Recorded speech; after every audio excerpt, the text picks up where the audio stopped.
कहाँ गायब हो गए थे तुम? पहली बार तुमने सुपारी लेकर अपना काम पूरा नहीं किया। मैंने अपना काम पूरा कर दिया। झूठ बोलते हो तुम। झूठ तुम बोलते हो। सत्य प्रकाश का खून करवाते वक्त तुमने कहा था कि उसके आगे पीछे कोई नहीं है। कहा था ना? मगर वो बूढ़ा चौकीदार जिसका तुम खून करवाना चाहते थे, वो उसका बाप है। और वो उसी दिन मर गया था जिस दिन मैंने उसके बेटे सत्य प्रकाश को खत्म कर दिया। ना सिर्फ उसका बाप, उसकी मां, बीवी, बहन, बच्चे सब खत्म हो चुके थे। जाओ जाकर देखो, जिंदा लाशों की तरह घूम रहे, शमशान हो गया उनका घर। हीरा सेठ, तुमने एक चाकू से 6 खून करवाए मुझसे, 6 जिंदगानियां खत्म करवा दी। शिवा, आज तुम बहुत जज्बाती हो रहे हो और एक पेशेवर मुजरिम के लिए मोड़ बहुत खतरनाक साबित हो सकता है। ये मोड़ मेरे लिए खतरनाक साबित हो चुका है। मेरे बाकी के रुपए दे दे, वरना ये मोड़ मुझसे ज्यादा तेरे लिए खतरनाक साबित होगा। बाकी के रुपए? हाँ, बाकी के रुपए। तूने मुझे सिर्फ एक आदमी को मारने के पैसे दिए थे, बाकी 5 की मौत के पैसे भी तुझे ही देने पड़ेंगे। क्या बकवास कर रहा है ये? दिमाग तो नहीं खराब हो गया इसका? मैं तुम्हें कौड़ी नहीं दूंगा, जाओ भाग यहां से। सुपारी का पैसा खा जाने वाले को शिवा सुपारी की तरह खा जाता है। एक और खून करना पड़ेगा मुझे। तेरे इस विलायती पिस्तौल से ज्यादा दम है इस हिंदुस्तानी चाकू में। बोल अपने चमचे से जाकर 2 लाख रुपए ले आए, वरना 2 लाख रुपए लेकर आओ जल्दी। रुक जाओ, ये पिस्तौल मुझे दो। शिवा, हमसे दुश्मनी बहुत महंगी पड़ेगी, इतना याद रखना।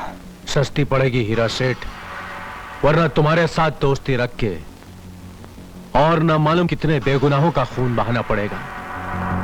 और ये नीच काम मैं पहले ही छोड़ चुका हूं।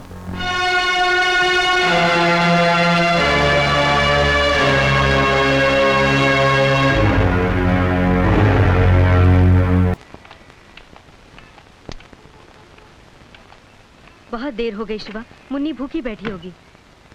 उसने कहा था जब तक शिवा चाचा नहीं आएंगे मैं खाना नहीं खाऊंगी।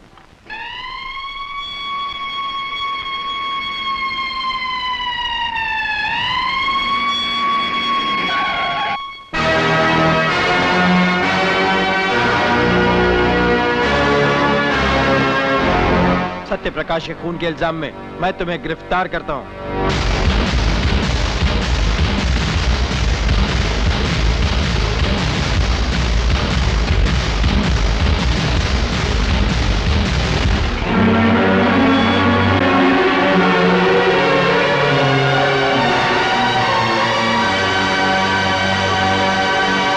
योर ऑनर, यह केस बिल्कुल आईने की तरह साफ है। मुलजिम शिवा ने 22 मार्च की रात गोदी के सिक्योरिटी ऑफिसर सत्य प्रकाश का खून किया और फरार हो गया। मैं अदालत में इंस्पेक्टर लाल को बुलाने की इजाजत चाहूंगा, जो मौके वारदात के चश्मदीद गवाह हैं। इजाजत है।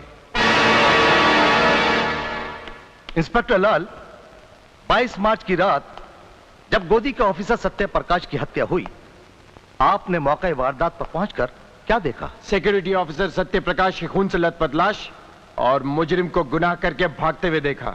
और उसके बाद? मैंने मुजरिम का पीछा किया, पर मुजरिम पुलिस को चकमा देकर भाग गया। यह बात आप दावे से कैसे कह सकते हैं कि वो शिवा ही था और कोई नहीं? मुजरिम शिवा का कद काठी हूबहू उसी से मिलती है जिसका मैंने पीछा किया। बल्कि यूं कहिए योर ऑनर, वो शिवा ही था। गहराई से छानबीन करने के बाद यह पता चला है कि शिवा सुपारी लेकर खून करता है। मैं यकीन के साथ कह सकता हूं कि खूनी शिवा के अलावा और कोई नहीं। Thank you inspector. Your honour, सुपारी लेकर खून करने वाला ये एक पेशेवर हत्यारा है, एक खतरनाक हैवान है। इसलिए मैं अदालत से दरख्वास्त करता हूं कि इसे इतनी सख्त सजा दी जाए कि हर पेशेवर हत्यारा किसी का कत्ल करने से पहले कांप उठे। That's all your honour. मुलजिम शिवा, तुम्हारा कोई वकील है? नहीं। तुम्हें अपनी सफाई में कुछ कहना है? मुलजिम की खामोशी यह जाहिर करती है कि वो अपना गुनाह कबूल करता है। इसलिए यह अदालत ताज़ीरात हिंद दफा 302 के तहत सत्य प्रकाश के कत्ल के जुर्म में शिवा को मुजरिम करार देते हुए यह अदालत सजाए। रुक जाइए जज साहब। आप कौन हैं? मैं सत्य प्रकाश जी की बेवा हूँ, जिनके कत्ल का केस यहाँ चल रहा है। आपको जो कुछ कहना है कटहरे में आकर कहिए।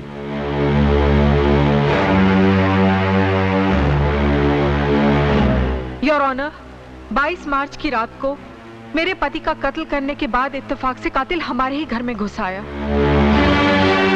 अनजाने में मैंने उसे अपने घर में छुपने की जगह दी। जब इंस्पेक्टर लाल आए और उन्होंने यह बताया कि मेरे ही पति का खून हुआ है, तो ये सुनकर मुजरिम फरार हो गया। इंस्पेक्टर लाल, क्या ये सच है? Yes your honour. Your honour, अगर दुनिया में किसी ने कातिल की शक्ल देखी है तो वो मैंने, और मैं उस कातिल को करोड़ों में पहचान सकती हूँ। शिवा मेरे पति का कातिल नहीं है योर ऑनर, वो तो एक देवता है। वो बिल्कुल बेगुनाह है योर ऑनर, बिल्कुल बेगुनाह है। सत्यप्रकाश की पत्नी की गवाही ने इस केस को नया मोड़ दे दिया है, क्योंकि असली मुजरिम को सिर्फ इन्होंने देखा है और यही उसे पहचानती हैं।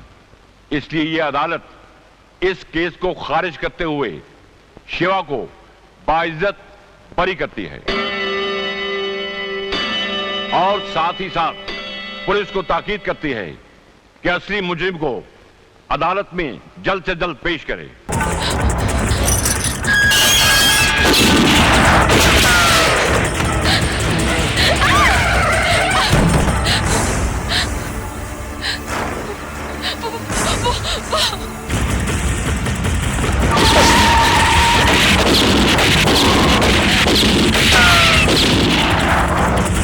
मनी, पूछ इसे किसने कितने पैसे लिए मेरी गाड़ी रोकने के लिए, और कौन थे वो लोग जो गोलियां चला रहे थे वहां पर? देखिए, आप गलत समझ रहे हैं। मैं तो वहां से तुम जैसी लड़कियां चंद रुपयों के लिए कुछ भी कर सकती हैं। ठीक कहा आपने, ठीक पहचान आपकी नजरों ने मुझे। हाँ, मैं गिरी हुई बाजारू लड़की ही तो लगती हूँ जिसने पैसे के लिए ये चमक धमक कपड़े पहन रखे हैं, क्योंकि मैं एक क्लब डांसर हूँ। लोगों को खुश रखने के लिए पहनने पड़ते हैं मुझे ये कपड़े। और शायद आपको बताने की कोई जरूरत नहीं कि कोई लड़की खुशी से ये काम नहीं करती। मैं जानबूझकर आपकी गाड़ी से नहीं टकराई थी। जो लोग गोलियां चला रहे थे वो मुझे मारना चाहते थे। जब मैं क्लब का शो खत्म करके बाहर निकली तब मैंने किसी का खून होते हुए देखा, इसलिए वो लोग मेरा पीछा कर रहे थे। ठीक है, रोने की जरूरत नहीं। मनी, इन्हें घर तक छोड़ाओ। कोई जरूरत नहीं है, मैं अपने आप चली जाऊंगी। मुझे आपका एहसान नहीं चाहिए।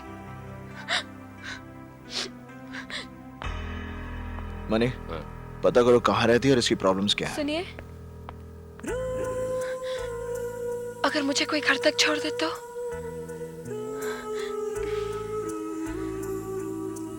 जी चलिए।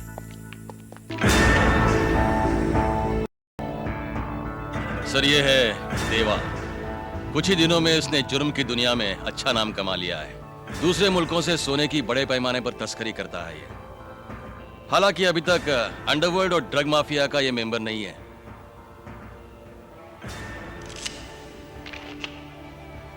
सर, ये जिंदाल है। वैसे तो ये कई इंडस्ट्रीज और फैक्ट्रीज का मालिक है, मगर इसका असली धंधा है ड्रग्स का। और सर, ये इंटरनेशनल ड्रग माफिया से भी जुड़ा हुआ है। और सर, ये है लाल सिंह। लाल कंस्ट्रक्शन के नाम से इसकी बड़ी कंपनी है। इसने अपनी गुंडागर्दी की बदौलत कई जमीनों पर नाजायज कब्जा कर लिया है। नगर पालिका के कई अधिकारियों को अपने साथ लेकर सरकारी जमीनों पर भी इसने अपनी बिल्डिंगें खड़ी की है। पुलिस में इस पर काफी मामले दर्ज हैं। सर, ये है खान, अंडरवर्ल्ड का बहुत बड़ा डॉन। यूं समझिए कि पैसों के लिए किसी को मार देना इसका पेशा है। इस पर कई नामी लोगों के हत्याओं के केसेस चल रहे हैं। यह जिंदाल और लाल सिंह के लिए काम करता है। मुझे अफसोस है सर कि पुलिस इनके खिलाफ अब तक कोई सबूत नहीं जुटा पाई है। हमें पूरा यकीन है सर, अगर इन चारों को काबू में कर लिया जाए तो शहर से क्राइम पूरी तरह से खत्म हो जाएगा।